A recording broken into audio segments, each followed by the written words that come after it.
அனைவருக்கும் வணக்கம். தெய்வீக பலன்கள் சேனல் சார்பாக தங்களை அன்புடன் வரவேற்கிறோம். இன்று நம் காணொளியில் காண விரும்புவது கார்த்திகை 1 எந்த நேரத்தில் மாலை போடுவது மிக சிறப்பு, ஐயப்பனுடைய முழு தகவல்களை வாருங்கள் பார்க்கலாம். வாருங்கள் காணொளிக்கு செல்லலாம். மறக்காமல் ஒரு சப்ஸ்கிரைப் செய்யவும்.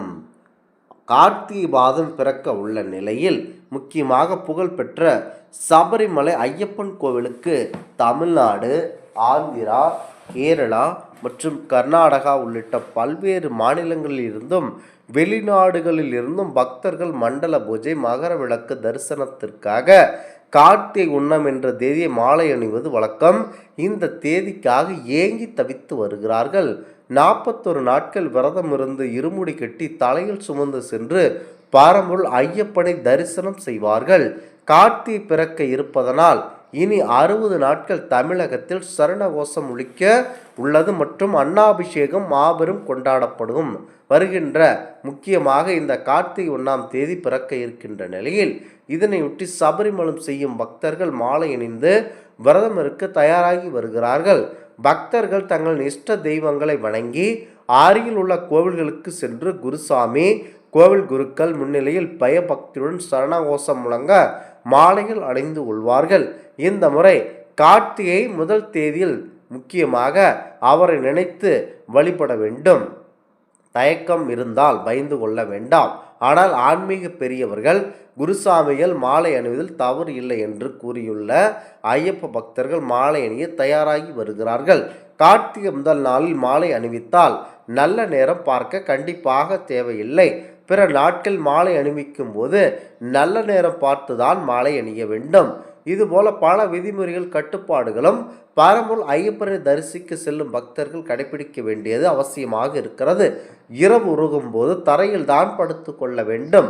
புதிதாக ஒரு பாய் வாங்கி அதை மட்டுமே பயன்படுத்த வேண்டும்.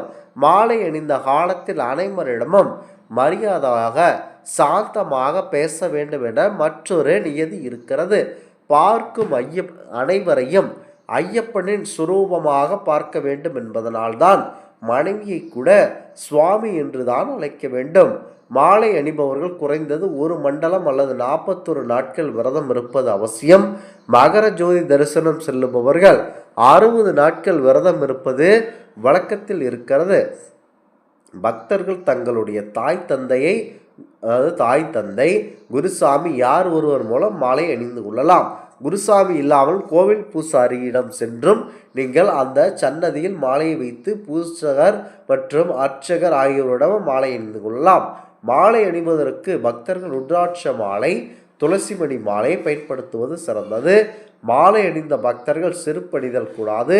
கருப்பு, நீலம், பச்சை அல்லது காவி நிறத்தில் வேண்டிய அணிதல் வேண்டும். முக்கியமாக மாலை அணியும் பக்தர்கள் முக்கியமாக கோபதாபங்களை, விரோத மனோபாவங்களையும் தவிர்ப்பது அவசியம். அக்கம் பக்கத்தினருடன் விரோதம் கூடாது. மாலையை இக்காரணம் கொண்டும் காட்டுதல் கூடாது. முக்கியமாக முதன்முறையாக மாலை அணியும் கன்னிசாமிகள் மாலை அணியவும் சபரிமலை செல்லவும் கத்திருக்கின்றனர். கன்னிசாமிகள் குருசாமியின்றி மாலை அணியக்கூடாது. ஏனென்றால் அப்போதுதான் அவர்கள் ஐயப்பனுக்கு என்னென்ன விரத முறைகள் மேற்கொள்ள வேண்டும் என்பது குறித்து எடுத்து கூறுவார். பிரம்மச்சரிய விரத முறையாக முழுமையாக கடைபிடித்தல் அவசியம். அசைவ உணவு உண்ணக்கூடாது.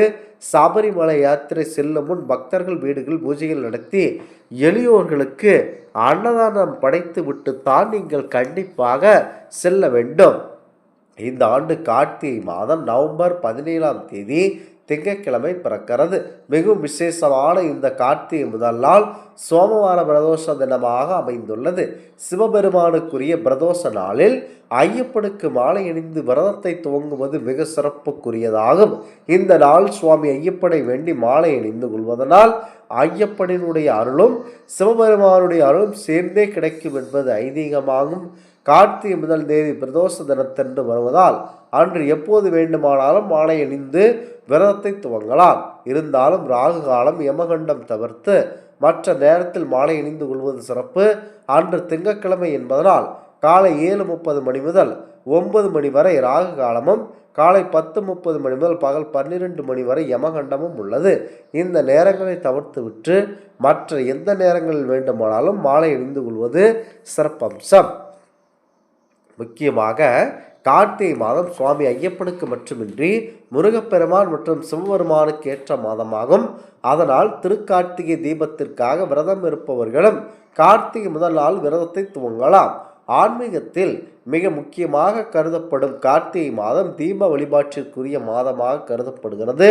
சிவபெருமான் ஜோதி வடிவமாக காட்சி தந்து லிங்கோத்பவராக வெளிப்பட்ட மாதம் என்பதனால் கார்த்திகை மாதம் சிவ வழிபாட்டிற்கு மிகவும் ஏற்றதாக சொல்லப்படுகிறது. கார்த்திகை மாதத்தில் வரும் திங்கட்கிழமைகளில் சிவபெருமானுக்கு நடத்தப்படும் சங்காபிஷேகம் மிகவும் சிறப்புக்குரியதாகும். இது தவிர கார்த்திகை மாதத்தில் சிவனுக்கு நெய் அபிஷேகம் செய்து பில்வம் மற்றும் மறிக்குழுந்தால் அர்ச்சனை செய்வதனால் வீட்டில் மகிழ்ச்சி நிலைத்திருக்கும் என்பது நம்பிக்கை. அதே போலத்தான் கார்த்திகை மாதத்தின் அனைத்து நாட்களும் வீட்டில் தீபம் ஏற்றி வழிபடுவது சிறப்பு. மகாலட்சுமி ஒவ்வொரு மாதம் ஒவ்வொரு பொருட்களில் வாசம் செய்வதாக ஐதீகம். அந்த வகையில் மகாலட்சுமி தீபத்தின் சுடரில் வாசம் செய்யும் மாதமே கார்த்திகை மாதம். இதனால் இந்த மாதத்தில் தீப வழிபாட்டினை மேற்கொண்டால் வீட்டில் செல்வம் நிறைந்திருக்கும், மகாலட்சுமியின் அருட்கடாட்சம் நிறைந்திருக்கும் என்பது நம்பிக்கையாகும். இந்த ஆன்மீக தகவல் உங்களுக்கு பிடித்து இருந்தால் தெய்வீக பலன்கள் சேனலை கண்டிப்பாக சப்ஸ்கிரைப் செய்து கொள்ளவும். மீண்டும் ஒரு நல்லதொரு காணொலியில் உங்களை சந்திக்கிறோம். நன்றி, வணக்கம்.